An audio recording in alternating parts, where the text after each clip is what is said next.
এই তো শোনা দেখেন না, তুই দেখাইতেছিস না কেন করছো? স্যার না করছো? আর তো ওষুধ দিয়ে দিয়েছে না স্যার না করছো কেন?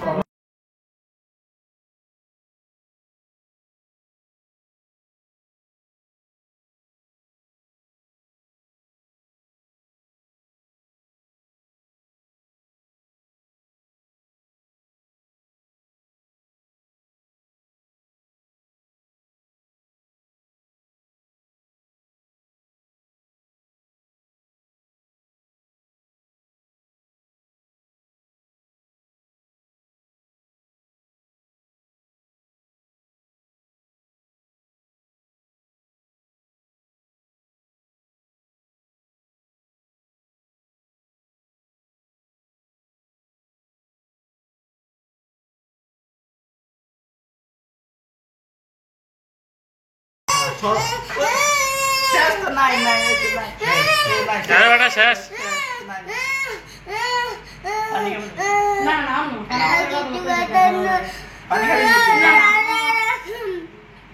পানি খাবি না তো সারা খুব সুন্দর উড়ে যাই নামাই দিব নামাই দিব নামাই দিব নামাই দিব আরে কিন্তু ওষুধ দিয়ে দেব সাতপুরের ডায়লগ এনাজন দিল।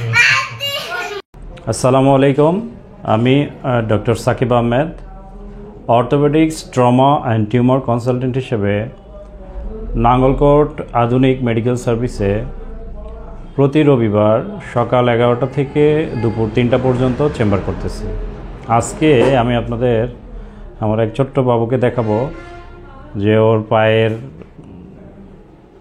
থাই, যেটাকে আমরা রান বলি, এখানে ও ব্যথা পেয়েছিল এবং ব্যথা পাওয়ার পরে ওর এই জায়গাটা ফুলে গেছিলো, ইনফেকশন হয়েছিল এবং ইনফেকশন হওয়ার পরে আমার কাছে চিকিৎসা নেওয়ার পরে আল্লাহর রহমতেও এখন ভালো আছে। তো চলুন বিস্তারিত শুনি ওর মায়ের মুখ থেকে যে আসলে কিভাবে বাবু এই জায়গাটা ব্যথা পাইছিল এবং কিভাবে আমরা চিকিৎসা প্রোটোকল দিছিলাম এবং এখন ওর বর্তমান অবস্থা কেমন। আমার বাবু পায়ে ব্যথা পাইছিল পুষ্কিনিতে পড়ি, এখন ওইখানে ফুজ হয়ে গেছিল। আমি ডাক্তার সাকিব আহমেদকে দেখাই, এখন আমার বাবু আলহামদুলিল্লাহ মোটামুটি ভালো আছে। আমি তার সেবা নিয়ে বাবুকে ভালো করছি।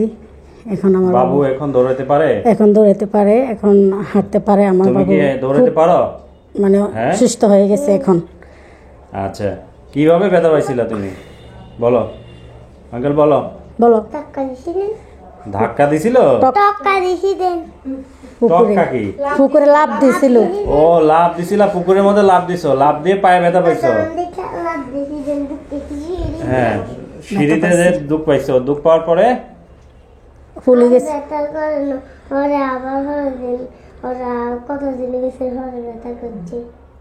আচ্ছা, ওর ওই জায়গাটা তো ফুলে গেছিল, পরে আমরা সুই দিয়ে ওর পুজগুলো বের করছেন আর এখন অ্যান্টিবায়োটিক ওষুধ দিয়েছেন। এখন আমি আসলে ওর যে কন্ডিশন ছিল প্রথমে দেখে ভাবছিলাম যে হয়তো বা ওর অপারেশন লাগবে, এই জন্য বলছিলাম যে ইঞ্জেকশনে যদি ভালো না হয় তখন আমরা সার্জারি চিন্তা করব। তো আল্লাহর অশেষ রহমতে ইঞ্জেকশনে ওর এটা ভালো হয়ে গেছে আলহামদুলিল্লাহ। ইঞ্জেকশন কতদিন দিছিলেন? ইঞ্জেকশন দিছিলাম তো প্রায় 3 সপ্তাহ। 3 সপ্তাহ মতো ইঞ্জেকশন। জি। আচ্ছা, এখন বাবু আল্লাহর রহমতে ভালো আছে আলহামদুলিল্লাহ। ভালো হয়েছে তো প্রায় 15 দিন হয়ে গেছে। হ্যাঁ, আসলে ওর অ্যাবসেসটা হয়েছিল থায়ে অর্গানাইজড অ্যাবসেস। তো আমরা ওর এটা অ্যাসপিরেশন করি, অ্যাসপিরেশন করে ভালো মতো ওই জায়গাটা ওয়াশ করে দিই, তারপরে আমরা অ্যান্টিবায়োটিক দিই। অ্যান্টিবায়োটিক দেওয়ার পরে আল্লাহর রহমতে ভালো হয়ে গেছে। তো এখনও দৌড়াদৌড়ি করে ভালো থাকে। তো প্রথমত হলো যে যখনই বাচ্চারা আঘাত পায় সাথে সাথেই অর্থোপেডিক্স ডক্টরের কাছে নিয়ে আসতে হয়, তাহলে এরকম পুজ হয়ে যায় না। তো যাই হোক, আল্লাহর রহমতে ও তাড়াতাড়ি আমার কাছে আসছে। তো প্রাথমিক চিকিৎসা প্রথমে অনেক ভালো পাইছে এবং আমি যেভাবে ইঞ্জেকশন দিতে বলছি, যেভাবে বলছি চাপ দিয়ে দিয়ে ওখান থেকে যা আছে রসগুলো বের করে দিতে, ওর আম্মা তাই করছে। তো ওর আম্মাকেও অনেক ধন্যবাদ, কারণ ঠিকমতো বাচ্চাদের ইঞ্জেকশন দেওয়াটাও খুব আসলে ডিফিকাল্ট। আর ও খুবই চঞ্চল ছেলে, দেখতেছেনই তো। তো কথা শুনে না। হ্যাঁ, ইনজেকশনের কতদিন পরে থেকে ইঞ্জেকশনের 15 দিন পরে আল্লাহর রহমতে ও ভালো হয়ে গেছে। ভালো হয়ে গেছে, আস্তে আস্তে হাঁটে গেছে, আর ফোলাটা আস্তে আস্তে কমে গেছে। আর প্রথমে একটু ছিল, তারপরে আস্তে আস্তে ফোলা কমে গেছে। এরপরে তো চাপ টাপ দেওয়ার পরে আর পুস্টুস কখনো বের হয়নি আল্লাহর রহমতে। আল্লাহর রহমতে এমনি তবুও এখনও কিন্তু মানে আমরা চিন্তা করে থাকি, যেহেতু একবার পুজ হয়েছে আবার হতে পারে, এটা একটু খেয়াল করতে হবে।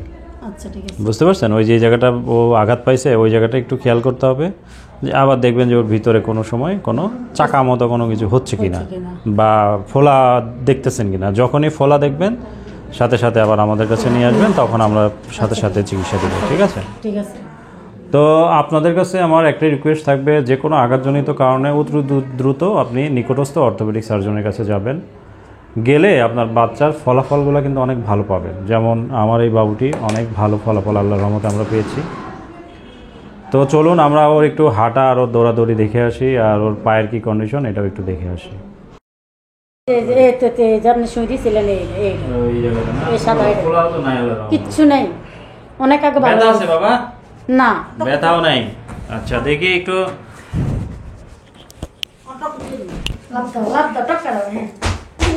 ওরে বাবা, ফুটবল টুটবল খেলতে পারো নি? হ্যাঁ, ফুটবল খেলছে তো, এত বড় একটা ফুটবল আছে। আবার লাভ দাও, দেই লাভ দাও। যেটা তো ভাইয়ের সাথে খেলা করছে। ব্যথা নেই এই জায়গাটা? ব্যথা নাই আল্লাহর রহমতে। Very good. আর কত করে দিন? জায়গা নাই, নাহলে দৌড় দিয়ে দেখাইতাম। ঠিক আছে, হাঁটো তাড়াতাড়ি করে হাঁটো।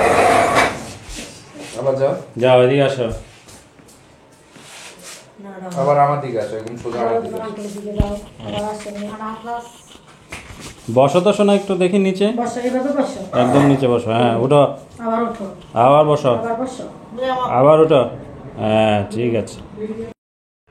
তো দেখলেন তো আল্লাহর অশেষ রহমতে ও এখন দৌড়াদৌড়ি করতে পারে, খেলাধুলাও করতে পারে, লাফঝাপও দিতে পারে, কোনো সমস্যা আল্লাহর রহমতে নাই। এবং পায়ে যেই জায়গাটা ওর অ্যাবসেস হয়েছিল ওই জায়গাটা আল্লাহর রহমতে পুরোপুরিভাবে ভালো হয়ে গেছে। তো আজকের এই ভিডিওটি দেখানোর উদ্দেশ্য একটাই, সেটা হলো যে অবশ্যই যখনই বাচ্চারা আঘাত পাবে, যে জায়গাটা ফুলে যাবে, আপনারা দেরি না করে অতি সত্বর আপনি আপনার নিকটস্থ অর্থোপেডিক সার্জনের কাছে আপনার বাবুকে নিয়ে যাবেন। সেই ক্ষেত্রে কিন্তু আপনার অপারেশনটা সেফ হতে পারে। এমনকি অনেক সময় দেখা যায় যে বাচ্চাদের অনেক ফ্র্যাকচার নিয়ে আমাদের কাছে আসেন অনেক দেরিতে। সেক্ষেত্রে অনেক সময় দেখা যায় যে বাচ্চাদের বিকলাঙ্গ বা পঙ্গুত্বও নিয়ে আসতে পারে। এজন্য আপনারা অবশ্যই আঘাতজনিত কারণে অতি দ্রুত সম্ভব, যত দ্রুত সম্ভব অর্থোপেডিক সার্জনের কাছে যাবেন। তো আপনাদের সচেতন করার জন্য আজকের এই ভিডিওটি করা। তো আপনারা যারা নাঙ্গলকোট আছেন অবশ্যই আমার কাছে আসতে পারেন। আর আমার এই ভিডিওটি দেখে যদি ভালো লেগে থাকে অবশ্যই লাইক, কমেন্ট এবং শেয়ার করবেন। আর আমার চ্যানেলে যারা নতুন আছেন অবশ্যই সাবস্ক্রাইব করে নেবেন, যাতে খুব সুন্দর সুন্দর ভিডিওগুলো আপনাদের কাছে খুব দ্রুত পৌঁছে যায়। তো সবাই ভালো থাকবেন, সুস্থ থাকবেন, আর ওর জন্য দোয়া করবেন। ও বড় হয়ে বলে ডাক্তার হবে, এটা অনেক বড় পাওয়া। যে প্রথমে যখন আমার কাছে আসছিল ও অনেক ভয়ে ছিল, না অনেক কান্নাকাটি করতো। হ্যাঁ, চিল্লি কান্নাকাটি এগুলো তো আর ওর মানে ওর জন্য ওর ধরাই যাইতো না। তাই এখন আল্লাহর রহমতে ওর ভয় কেটে গেছে। এখন আল্লাহর রহমতে ও অনেক শান্তও আছে এবং আমার কাছে আসতে আরও কোনো ভয় পায় না। নাকি ভয় লাগে? না, ভয় নাই এখন আর। আচ্ছা, খুবই এখন আল্লাহর রহমতে আমার কাছে আসে, ভয় পায় না। তো বাচ্চাদের আমরা অনেক সময় দেখা যায় যে ইঞ্জেকশন দেওয়ার দরুন অনেকে বাচ্চারা অনেক ভয় পায় এবং ডক্টরদের কাছে আসার পরে সে প্রচুর কান্নাকাটি করে। ও প্রথম অনেক কান্নাকাটি করছে, এরপরে যখন আস্তে আস্তে ব্যথা ভালো হয়ে গেছে, আল্লাহর রহমতে নর্মাল হয়ে গেছে। কারণ বাচ্চারা হলো একটা মেন্টাল ট্রমার মধ্যে থাকে। আমরা যখন ইঞ্জেকশনগুলো দিই বা আমরা প্লাস্টার করি ব্যথা পাই, তো ওর ইচ্ছা ও ডাক্তার হবে ছোটো বাবু। আমি দোয়া করি আল্লাহ তাআলা ওর ইচ্ছা কবুল করুক।